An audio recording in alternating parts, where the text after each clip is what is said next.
Je suis une personne lambda. C'est sûrement ce que vous vous dites, vous qui nous écoutez. Vous pensez sûrement que les histoires que vous allez entendre n'arriveraient jamais à quelqu'un de lambda comme vous? Eh bien si, nous les racontons chaque jour dans nos journaux. Et chaque dimanche dans ce podcast, Lambda, écrit et réalisé par les journalistes de Centre France.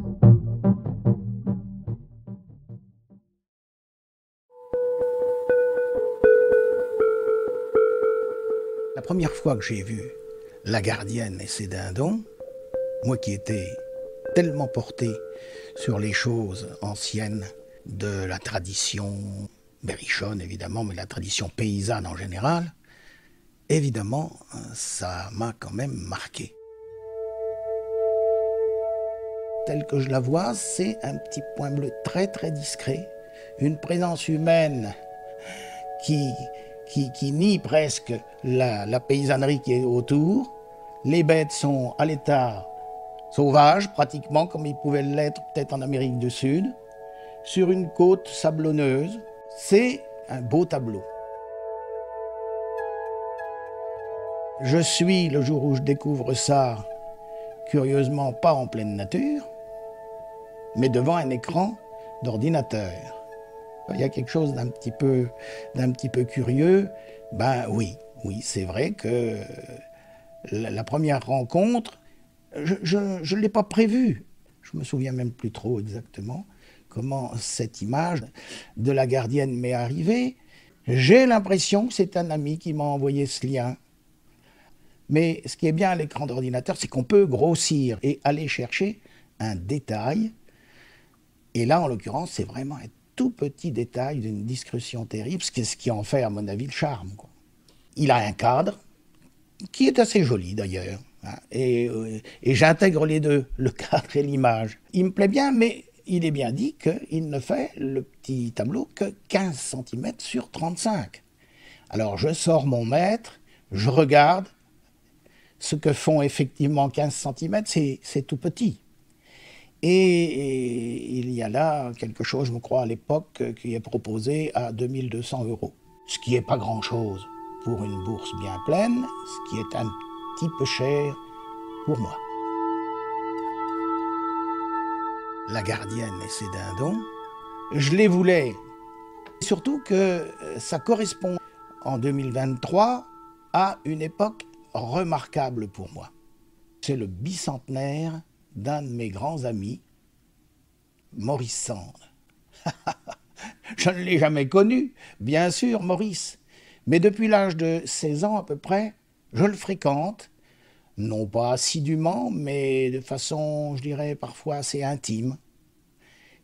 Il a fait, dans le sillage de sa mère, toutes sortes de dessins pour illustrer ses textes, pour illustrer ses articles.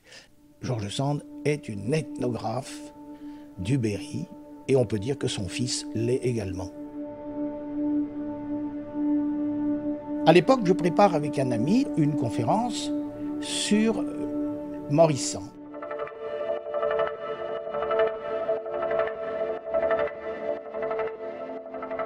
Et je me dis, on risque d'avoir pas mal quand même de visiteurs, d'auditeurs. Si on pouvait révéler ce soir-là ce nouveau tableau, alors quel bonheur. Je me dis, allez Baudiman, t'as 80 balais bientôt, si tu veux te faire plaisir, c'est le moment.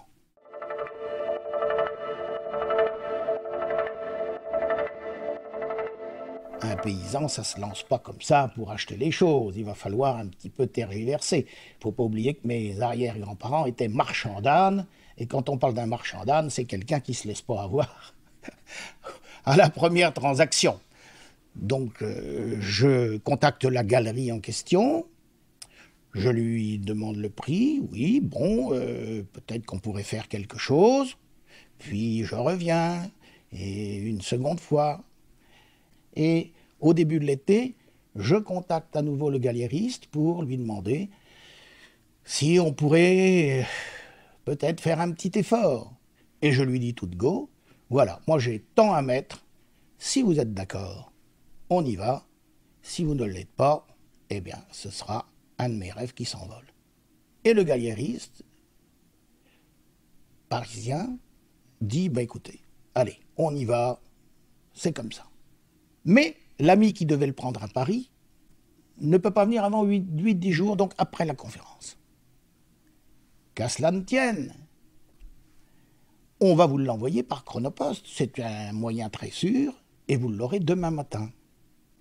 Malgré ma réticence profonde intérieure, il était si sûr de lui que je me dis, allez, tout va bien marcher et on aura, lors de la conférence, notre nouveauté.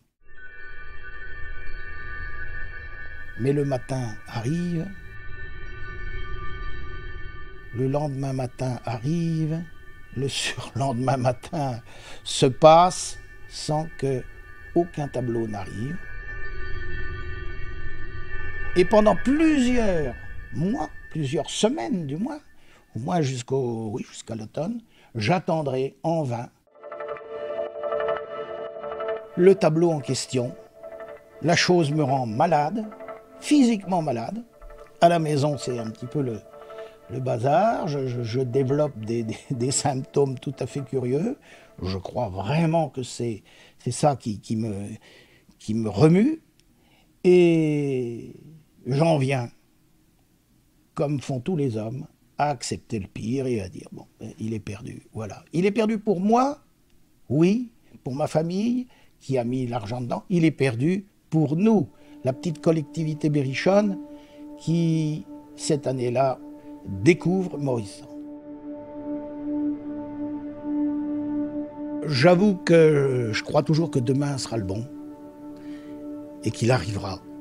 On me donne tant d'exemples de fonctionnement du système que je me dis après tout, dans 1 mois, dans 2 mois, peut-être que là j'aurai la surprise. Je surveille tous les camions qui passent. Un jour, un camion Chronopost s'arrête face à la maison et je me dis alors, vous me l'amenez? Et évidemment, le garçon va livrer chez le voisin et j'ai le cœur encore brisé. Au bout d'un certain temps, tout de même, je me sens lésé parce que j'ai réglé mon tableau. Je n'ai ni l'argent ni le tableau lui-même. Alors, mon épouse, qui est une femme d'ordre et de bon sens, me dit il faut déclarer à la police. Il faut déclarer à la police. Au moins, il y aura un écrit quelque part. La police me dit mais monsieur, vous n'avez pas reçu ce tableau. Vous ne l'avez jamais eu entre les mains. Il n'est pas votre propriété. La propriété, c'est l'antiquaire qui vous l'a vendu. Mais bon, vous m'avez l'air de bonne foi, on va tout de même faire un papier. La jeune femme prend notre déposition et note les dates, les raisons, tout est noté, consigné, et le temps passera.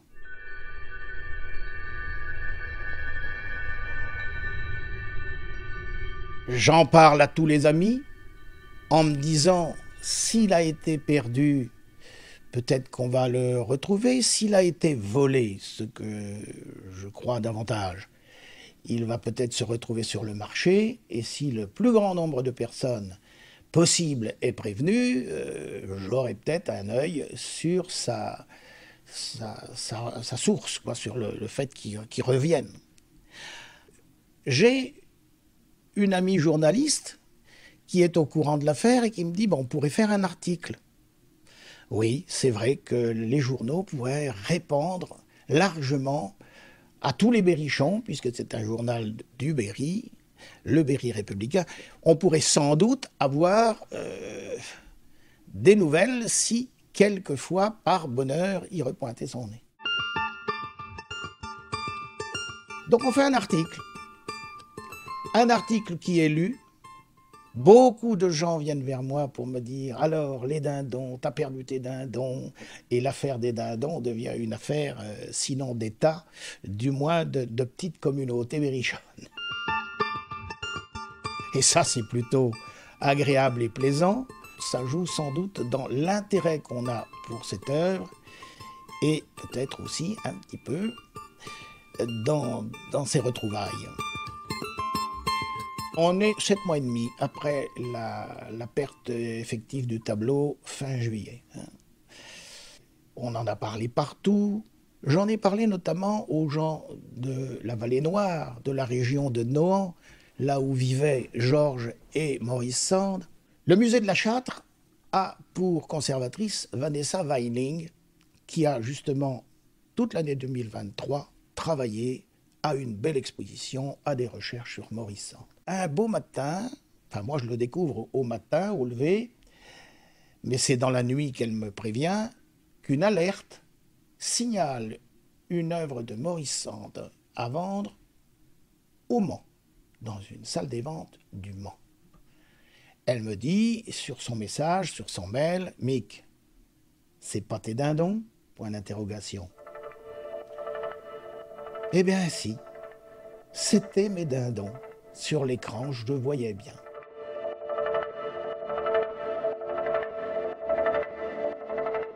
Panique à bord, si j'ose dire, et en même temps espoir de les retrouver. C'est bien normal. Comment s'y prendre? Puisque j'avais été à la police quelque temps avant, je vais demander les conseils de la petite policière de Bourges qui m'avait fait cette main courante. Elle me dit, il y a deux choses. Soit vous prévenez en effet le commissaire-priseur, soit vous contactez, puisque c'est lui en fait le propriétaire, l'antiquaire parisien.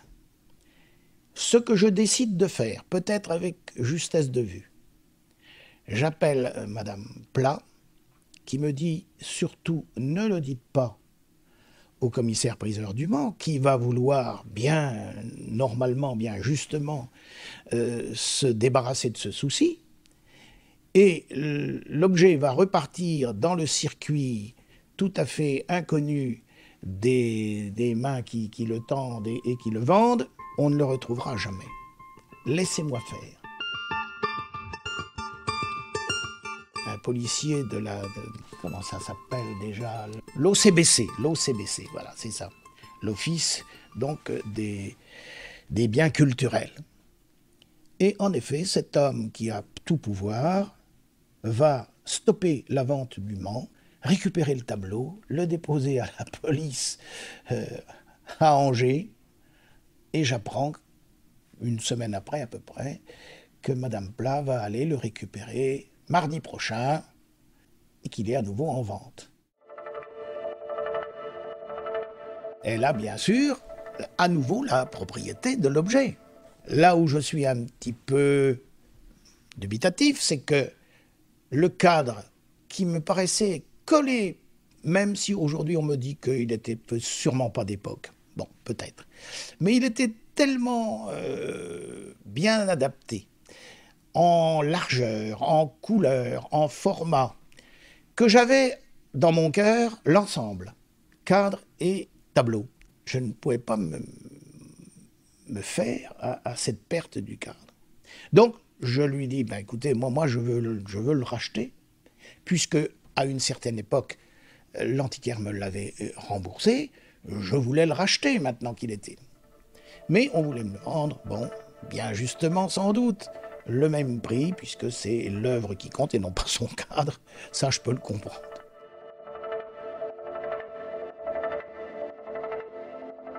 Alors il y a eu quelques tergiversations, mais j'ai promis de vite aller avec elle le récupérer à Angers, de manière à ce qu'il ne traîne pas et qu'il ne m'échappe pas.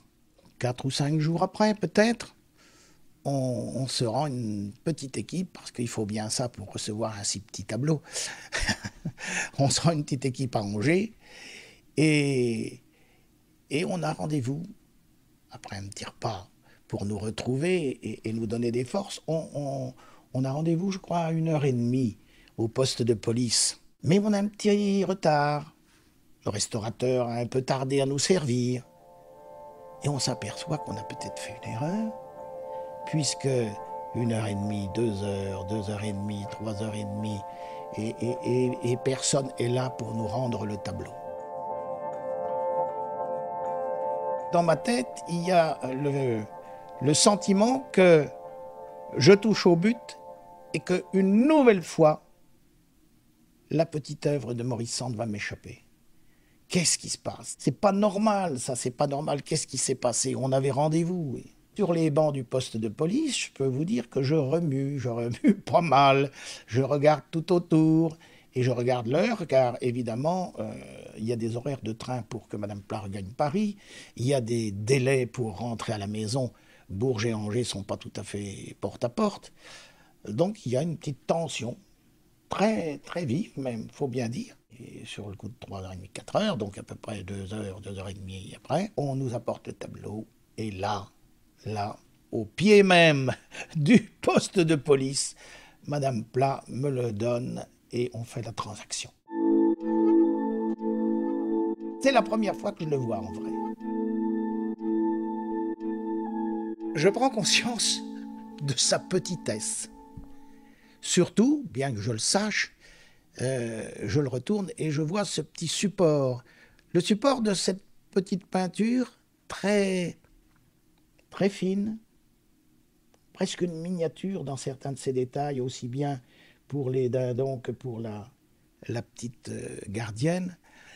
Tout ça est posé sur une simple planche de bois embrevée, comme on dit. Vous savez, ces planches qu'on met dans les meubles et qui sont très légèrement amincies sur les bords à l'arrière, de manière à pouvoir rentrer dans le cadre du meuble. Donc c'est une petite planche de 15 cm sur 35, panneau embrevé en bois, qui a les traces de son passé déjà lointain et qui me frappe presque autant que le devant. Le cadre n'y est pas, mais il y a une telle unité dans les couleurs, avec ce très léger rose dans les lointains, et cette petite bonne femme d'1,5 cm à peu près, qui est là-bas un petit peu éloignée, c'est le joli choc. Je dis, t'as bien fait de l'acheter. T'as un petit bout de Maurice Sand avec toi.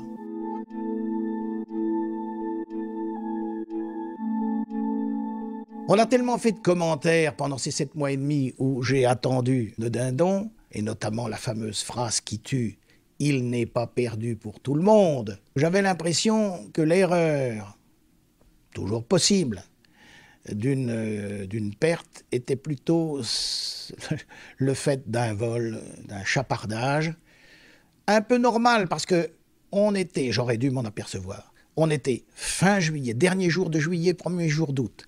Partout, c'est des vacances. Je sentais bien quelque part, et je suis presque sûr aujourd'hui, que si on l'a retrouvé en vente au Mans, c'est parce qu'il avait fait un cheminement d'ailleurs, protégé par les nouvelles décisions de Chronopost de vendre les colis perdus. Ça fait une protection pour celui qui vole. Il n'est pas volé, il est perdu, et on le revend, au poids. Je ne l'accroche pas dans la voiture parce qu'il n'y a pas de lieu pour l'accrocher. Je partage surtout avec mon épouse et puis 2 amis qui avaient voulu faire le voyage et profiter de ce moment de bonheur. Eh bien, je le mets sur mes genoux, il est sur mes genoux, il n'en sortira pas, si j'ose dire. Il y a un côté de protection un peu curieux, mais bien naturel. Après Donc, dans toute la voiture, ça a été des jeux de mots, des petits concours avec le nom du commissaire, avec des choses de vie, de plaisir quand on a un bonheur soudain comme ça. C'est humain, c'est normal. J'attends qu'il ait à nouveau un cadre régulier, beau. Je l'ai fait unique. Je l'ai commandé pour qu'il soit unique. Évidemment, ça va me coûter un petit peu, mais tant pis. Et ce que je compte faire, c'est en profiter, bien évidemment, mais le prêter à qui voudra bien l'exposer. On a besoin de le mettre à la Châtre. Vanessa Weinling le sait bien, elle m'a aidé à le retrouver, elle l'aura dans ses expositions. Je voudrais qu'il reprenne vie pour nous tous. Vous venez d'écouter Lambda, un podcast produit par Centre France. Si vous avez aimé, laissez-nous des étoiles sur les plateformes de streaming, parlez de nous et n'hésitez pas à nous raconter votre histoire lambda en commentaire ou à l'adresse podcast au pluriel @centrefrance.com. À bientôt!